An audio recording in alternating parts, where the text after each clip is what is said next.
Good evening, everyone. Yes, good evening. Thanks for coming and welcome to the Real Estate Foundation of British Columbia and the Pembina Institute Climate Leadership Cocktail Reception. We'd like to acknowledge that this event this evening is taking place on the unceded territory of the Musqueam, Squamish, and Tsleil-Waututh First Nations. Thanks, Joshua. My name is Ed Whittingham, and I'm the Executive Director of the Pembina Institute. And my name is Joshua McNabb, and I'm the Pembina Institute's BC Director. And I'm kind of up here to keep an eye on Ed. Joshua, what are you implying? I'm just here to make a few introductions and, try to lighten up the mood, as we always do. Yeah, that's pretty much what I'm afraid of. Oh, come on. Everyone loves jokes, all right? And that's what you do at these receptions. How about this one? How many British Columbians does it take to buy a house in Vancouver? Ooh. Ed, I don't know if you've noticed, Ed, but we're actually in Vancouver right now. You may want to exercise just a tiny bit of tact. Okay, not Vancouver, British Columbia. Okay, let's try this one. Knock, knock. Who's there? Brad Wall. Oh, no. Ed, tomorrow is the First Ministers' meeting on climate change, and we're trying to create a collaborative environment where the provinces can work together with the federal government to find climate solutions. I don't think we should be making fun of anybody right now. Oh, okay. Well, you can always make fun of the federal government. Try this one. Okay, Stephen Harper, the Pope, and Katherine McKenna walk into a bar. Ed, two things. One, Katherine McKenna is standing right there. Oh. And two, for the first time in 10 years, we actually have a federal government that wants to do something on climate change. So maybe just lay off a little bit. Okay. Well, can I tell this one? What do you call 1,000 environment ministers at Wreck Beach? No. Well, which one can I tell? This one. That one? Yes, that one.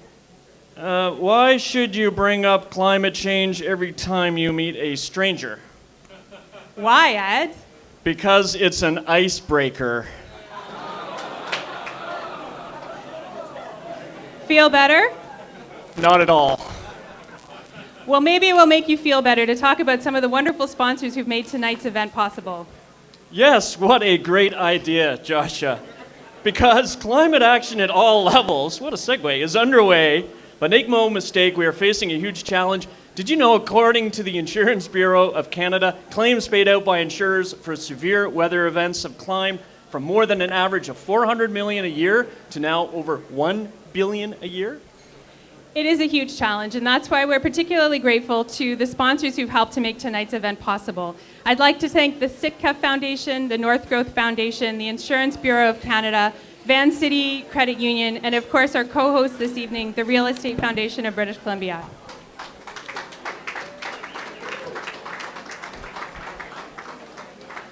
So the Vice Chair of the Board of Governors for the Real Estate Foundation of British Columbia, Anna Warwick Sears, is very familiar with the challenges of this kind of work. She is the Executive Director for the Okanagan Water Board, and she's been in a leadership position with that organization since 2006. Please join me in welcoming to the stage Anna Warwick Sears. Thank you, Joshua, and thank you, Ed. And thank all of you for being here tonight. It's wonderful to see so many friends in the audience. And I want to give a special shout out to Minister Mary Polak, because her ministry, the Minister of Environment, just the day before yesterday brought into force the Water Sustainability Act in BC. It's a truly great thing and very historic. So thank you, Mary, for all the hard work of your team. Needless to say, the Real Estate Foundation of British Columbia is very pleased and proud to help sponsor this event. For those of you who haven't heard of us, we're a foundation that makes grants to support sustainable land use in British Columbia. Our funding comes from just that little bit of interest earned on deposits whenever you buy a piece of property in British Columbia. That flows to the foundation. We use those funds to make grants that support research and policy reform new ideas in land use, fresh water, sustainable food systems, sustainable built environments, and real estate excellence in British Columbia. The Real Estate Foundation believes that sustainable communities are built both on economic prosperity and on healthy environments. We can't just have one or the other, and this means tackling climate change and having low carbon ways to generate wealth are both extremely important. We're proud that British Columbia, our home province, has been an international leader in this, the first out of the gate in putting a price on carbon, and we're looking forward to seeing the climate leadership plan in action. In Paris, we saw that the world needs this kind of strong leadership, and it needs new commitments and new relationships. We're proud to be Canadians and proud that Canada was a leader in helping forge the international goal to get to 1.5 degrees Celsius. And I'm sure that I speak for everyone in the room that we'll do whatever we can to help you get there, Minister McKenna. Not that it's going to be easy. I don't know how many of you obsessively follow meteorologists on Twitter, but for the few of you who may not, the big buzz yesterday was not Super Tuesday. It was that February of 2016 broke the record for the greatest all-time temperature anomaly. This is the difference between what's normal for a given month and what we actually observed. This apparently shattered the previous all-time global record for temperature anomaly that was set in January of 2016. So it is with this in mind that our First Ministers will be gathering tomorrow to start developing our national climate framework and ensuring that we meet our Paris climate commitments. No one knows the challenge ahead better than our Federal Minister of Environment and Climate Change, Katherine McKenna. Before entering politics and being elected as a member of Parliament, Ms. McKenna practiced law at leading firms in both Canada and Indonesia, focusing on international trade, competition, investment, and constitutional issues. She was senior counsel on the Right Honourable Antonio Lamer's review of Canada's military justice system. She was also senior negotiator with the UN mission in East Timor. Her bio and resume are more extensive and impressive than we have time for here, so let me just introduce, ladies and gentlemen, Katherine McKenna, Canada's Minister of Environment and Climate Change.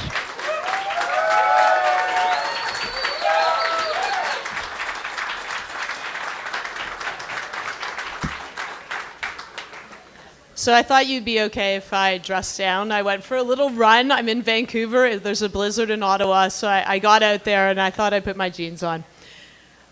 So actually I got a little nervous because Ed and Joshua said, we're going to do a little skit. I hope you don't mind, just laugh if it's not that funny. It was actually pretty funny. I don't know if you saw this hour's 22 minutes, because I had this vision in my head that they would be recreating the dance that happened there that was quite something with me and Elizabeth May. Are you here? Elizabeth May, she's around somewhere, I'm sure. And David Suzuki. So good. Thank you for not recreating that. I really am thrilled to be here, and it's actually interesting to be speaking to the ENGO crowd. Actually, to be honest, I was like, ENGO, when I started this. I was like, what is ENGO? And it's funny because I started an NGO called Canadian Lawyers Abroad. So I can totally relate to, I know not everyone's here with an ENGO, but I know a lot of you are. I can really relate to all the hard work you put in. When I left East Timor after working for the UN peacekeeping mission, I had an idea. And it really was this idea that Canadian lawyers could be doing more internationally, providing pro bono work to organizations and governments that needed assistance. And it was like this big idea, but I was just this one person, and I had to work really hard. I had to work really hard at selling it, getting people, to support me. Fundraising, always a challenge, so I know how happy you are with your sponsors. But getting people to believe in the idea and getting people to join on a volunteer basis where you can't pay people very well, and you work really hard because you believe in something. And what's really special, actually, being on this file, I mean, there's many amazing things being on this file, but I came onto this file at a time where so many people had worked so hard for so long. Like, when I arrived in Paris, people would be like, this is my, 565th COP. I know, that's not true. I'm 21 and all, but I mean, people had really, really been working hard on this file and spending so much time for such a long time when it was not kind of a mainstream thing. And it's actually amazing how much the discussion has changed, and it's largely because of your efforts. If you hadn't been out there saying climate change is real, we need to take action, it's about the future of our planet, we wouldn't be where we are today.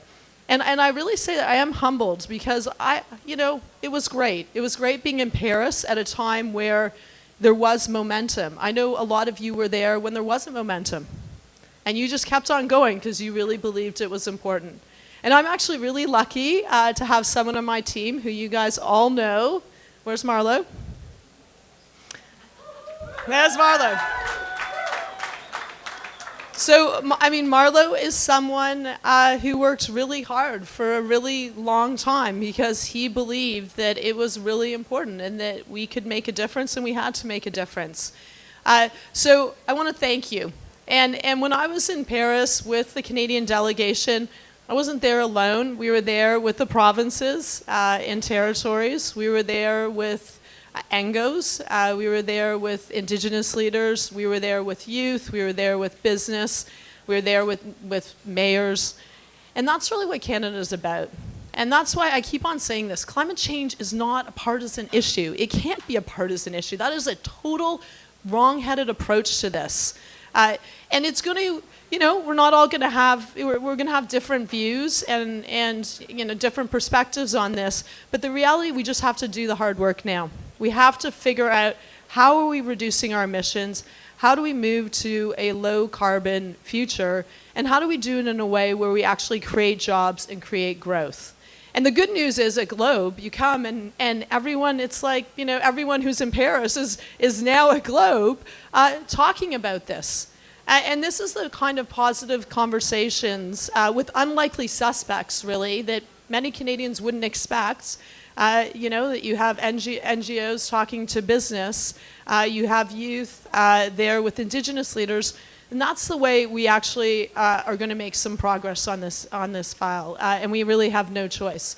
So the federal government is in. We are totally committed, and by totally committed, I don't mean just me, because sometimes it can feel very lonely if it's just the environment minister, where you have some tools, but actually not a lot. You have very little money. You need to have a whole of government approach. And the Prime Minister, Justin Trudeau, has really set the tone.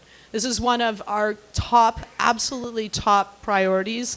And everyone across government knows this.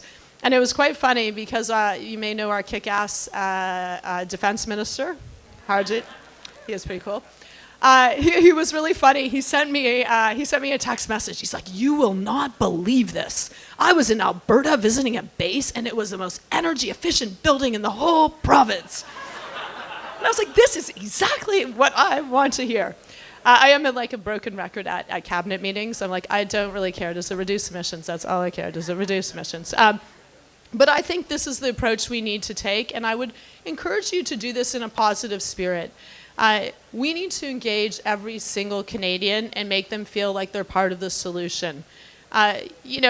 Clearly it's an immense challenge, and I was the one who said we are putting out where we are going in terms of emissions, so everyone is 100% clear that we are not going in the right direction right now. That is really important. We are evidence-based, and you can talk about new targets or old targets, but I'm actually about action so that we can actually get to something, a real target, and that's what Canadians talk to me about. They're like, okay, what are you actually doing? So that's why we are now going to be sitting down. We're establishing working groups. This will all be I don't know if I'm taking the wind out of the sails of my prime minister. That would be really bad. Right, we're establishing these working groups, and they're going to get to work. And in 6 months, we're going to have real, tangible deliverables. And I need your help. I need your help because I need you to help find solutions. So do not come to me and say, I want to see a more ambitious target. Blah, blah. Come to me and say, I want to see a more ambitious target, and this is how you can get there. Because that's what we need to be doing. We need to be looking at what are the real solutions. We kind of know what they are. I mean, we know we need to do better when it comes to reducing emissions, with production of natural resources, buildings, vehicles, price on carbon. That we have talked about that. But I want you to come with real solutions to show how we actually get to where we need to be. I'm just a practical person. So come with me with solutions. There'll be opportunities through these working groups to actually play into it. And then there's the broader thing. We're going to start a big campaign, and it's going to be a cross-Canada campaign. And I don't even want ownership. I don't want this to be a government of Canada campaign, because nothing takes the winds out of the sails of a campaign than, like, you know, the nanny state, go do this because the government tells you. I want it to be, how can we all do our part? And so I want you out there on social media, you know, showing videos of how you're doing your part. And we're going to get youth showing that, and business showing that, and faith leaders, whether it's, you know, kids deciding that, you know, they're going to, you know, turn off the lights. It's a small thing, but then people realize that actually they are part of this, because it can't just be Angos, it can't just be business, it can't just be provinces. It has to be everyone. And that's when we'll see that we actually can achieve this. And for those of you who are entrepreneurial and the innovators, we need you too. And that's why our government is putting very significant money behind you, because you need often the risk capital that just is not there, so that you can, you know, bring your innovations to market. And yay, well, at least one person thought it was good. And we need the solutions, we need the out-of-the-box thinking that sometimes Canadians seem to be a bit reluctant to do. I know you guys aren't the ones that are, but we need to realize that we're going to fail sometimes, but ultimately we're going to find the new solutions, the new technologies that are actually going to help us get there. So I guess this is just, you know, this is the call to action. You know, we have hit a pivotal moment. And as I say, I feel honored to be here. I've been an environment minister for 4 months. The learning curve has been very steep, and I'm really following in all of the good work that you've done. But now you need to help me. You need to help me find solutions so that we can be serious, so we can move forward, so we can build a more sustainable future, and so my kids don't spend their whole time growing up petrified about climate change. Thank you.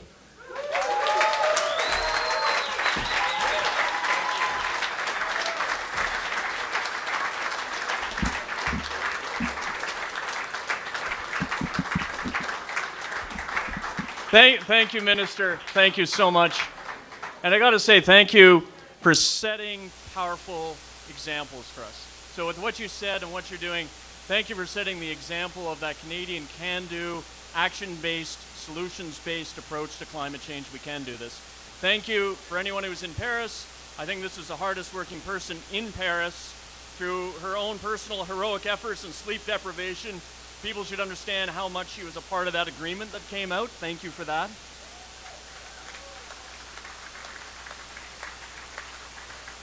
I'd say thank you for setting the example of how to blend public life with family life as well. You've been very open about that, and we need strong people like you who can have both a public life and a family life. And I should also say thank you for the example of how to dress at a Pembina event. I realized I overdressed for our own event. Now I would say that all we have to do is put a cowgirl hat on top of you and you'll be perfect for the Ungala.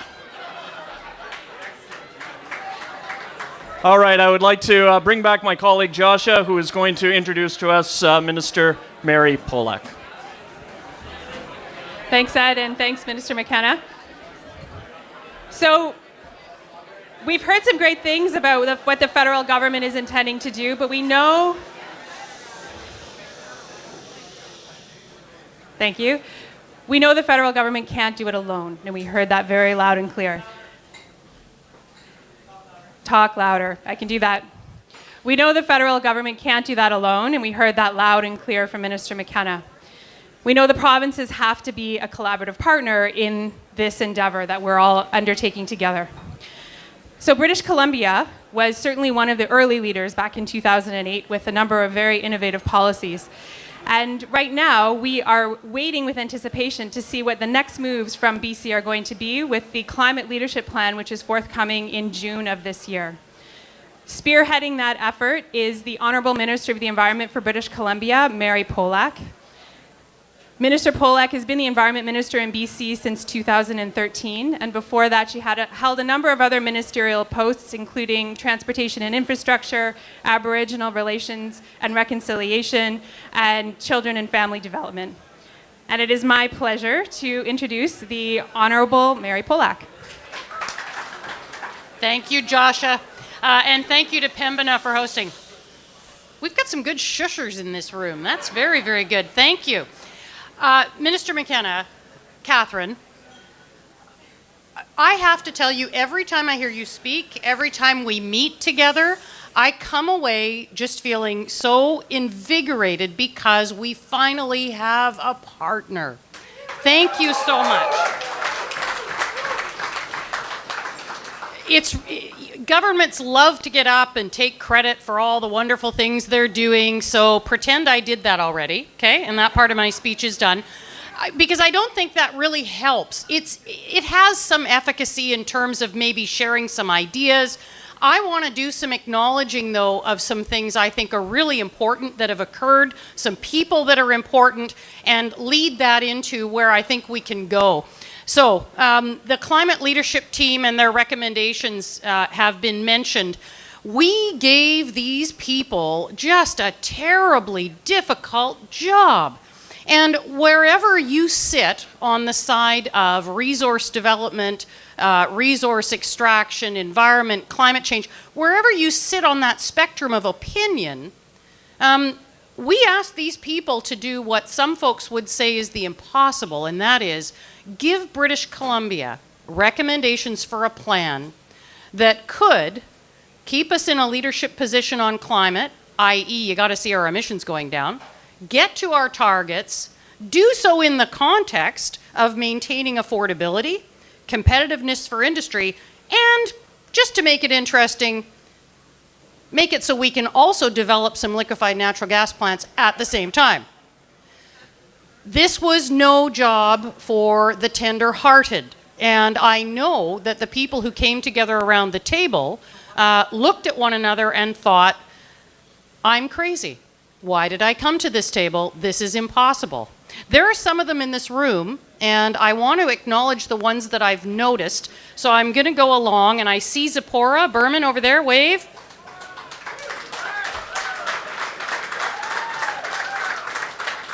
I saw Tom Peterson early. Tom, you're tall, so we can find you. Wave, Tom. Chief Ian Campbell's here. Chief, can you wave? Yeah, there you go. I'm pretty sure I saw Marin Smith as well. And now, I think there's only one other person here from the team that I haven't mentioned, and that is Matt Horn from Pembina. Matt.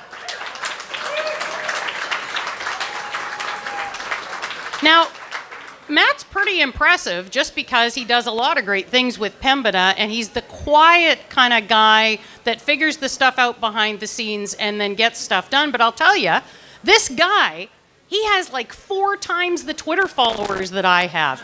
And I'm pretty sure most of his Twitter followers actually like him. So that makes it even better. The reason I am introducing you to these people, and I wanted to acknowledge them, is this.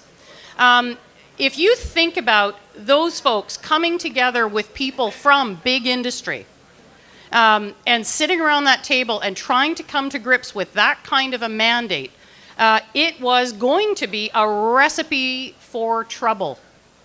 Instead, they managed to come out of that with a report that gives recommendations that would see British Columbia meeting its targets, maintaining affordability for British Columbians, maintaining competitiveness, developing our jobs plan, including LNG, And they did so on a consensus basis. There was only one member of the team who diverged on one recommendation. That's it. To try and do that job is just an incredible feat, and I'll tell you what it takes, and I'm mentioning this because I think it is what we need going forward. It is really tough when you feel passionate about your portion of this issue, whether you're coming from industry, from an NGO, from a First Nation, from a local community, whatever standpoint you come from, the hardest thing in the world is to take that passion and not put it aside, but be able to look across the table at somebody who feels passionately the opposite from you and try to roll up your sleeves and get to the place where you can meet and get something done. Those are the people we need. It is, as Kermit the Frog said, not easy being green, and this is one of the reasons. But the fact is, one of my fellow ministers, and I don't know, do we have any of the other provincial ministers here tonight? Glenn, is Glenn here? Glenn, where are you, my love? Glenn. Okay, I don't spot him. One of my colleagues, it wasn't Glenn, made a comment at our FPT that I thought was the one we need to grab hold of. And he said, climate action, meeting the targets, it's the moonshot, right? It's the moonshot. It's the we're doing it because it's hard. We're doing it, and we might not know entirely how we're going to get there yet, but we've said we're doing it. We're committed to doing it. Together we can. Thank you so much for all the work you all do each and every day. I know that you are awake at night many times trying to find the solutions and answers for us. We want to hear them. We want to be there to support you. It is your shoulders on which we stand. Thank you so very much.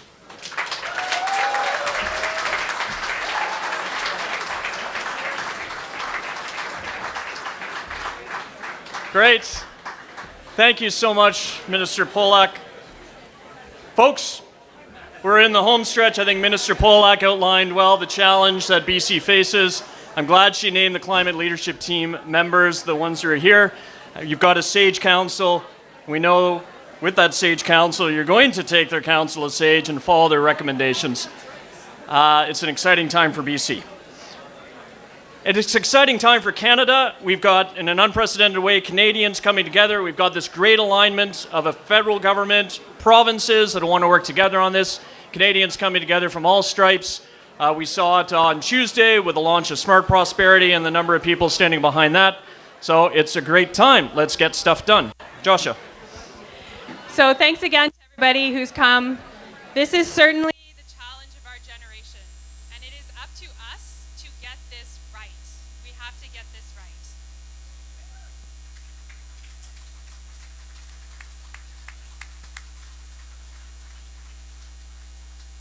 Thank you again to all of our sponsors, the North Growth Foundation, the Sitkip Foundation, the Insurance Bureau of Canada, Van City Credit Union, and of course our co-host, the Real Estate Foundation of British Columbia. And thanks to our special guests again, Minister Polak, Minister McKenna. We should acknowledge our other dignitaries in the room, too many to list. Thank you so much for coming tonight. All right.